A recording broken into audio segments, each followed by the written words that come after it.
অতিথি মনে করি আমি গোবিন্দ সেবা দিতে চলি। আর যদি সত্যি তুমি থাকো, আমার এই দেয়া দুগ্ধ তুমি গ্রহণ করো। ভগবান অন্তর্যামী মনে মনে বলছি, মা আজ সত্যি আজ তোমার ঘরে এসেছে আমি সেবা নেব। বুড়িমা যখন সেবা দিলেন, নারদ মুনি অত্যন্ত সন্তুষ্ট হয়ে বলছে, হে ভগবান, যার এত আছে সে তুমি এক গ্লাস জল দিল না, হাজার কিছু নেই, সে তোমায় কত নিবেদন করি, তার একটি মাত্র সম্বল কালো গাভী। তো হরিবল হরিবল হরিবল। নিজের কথা চিন্তা না করি তোমার সেবায়। প্রভু, ও প্রভু, তুমি একে আশীর্বাদ করবে না? ভগবান বলে, না, একে আমি আশীর্বাদ করব। কেন? না নারদ, একে আর কি আশীর্বাদ করবো বলো তো? নারদ মুনি বলেন, বা তুমি তাকে বলে তার দ্বিগুণ হোক, আজ আর কিছু নেই, তাকে তুমি কিছু দেবে না? দেব দেব, ওকে আমি এমন আশীর্বাদ দেব তুমি অবাক হয়ে যাবে।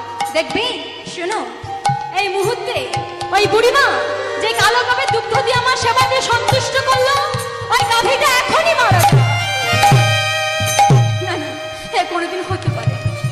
যে এত আদর করে যত্ন করে সেবা দিল, তার তুমি সর্বস্ব কেড়ে নিচ্ছ। ওই বুড়িমা যার কিছু নেই ওই গাভী ছাড়ে। নারো, তুমি জানো না যে করে আমার আশ, তার করে আমি সর্বনাশ।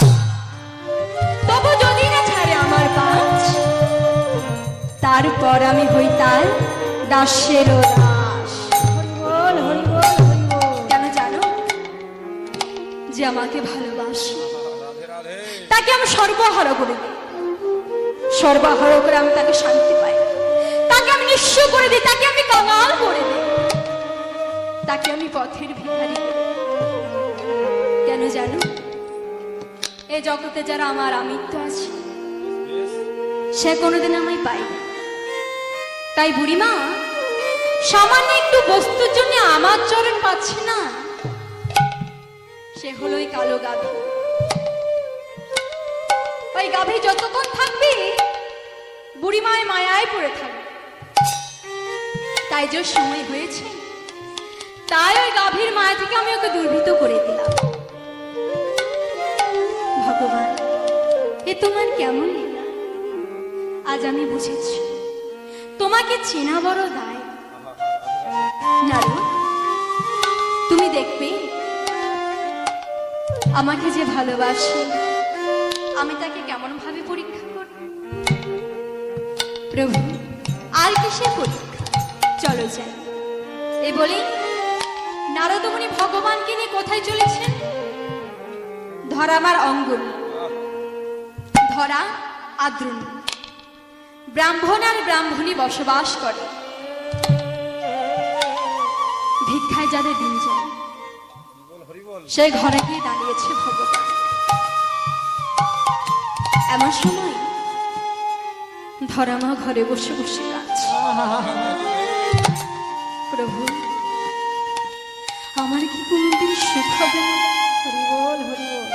কোনোদিন কি আমি তোমায় প্রাণ ভরে সেবা দিতে পারবো না? দৌড়ে গেছে ভিক্ষা।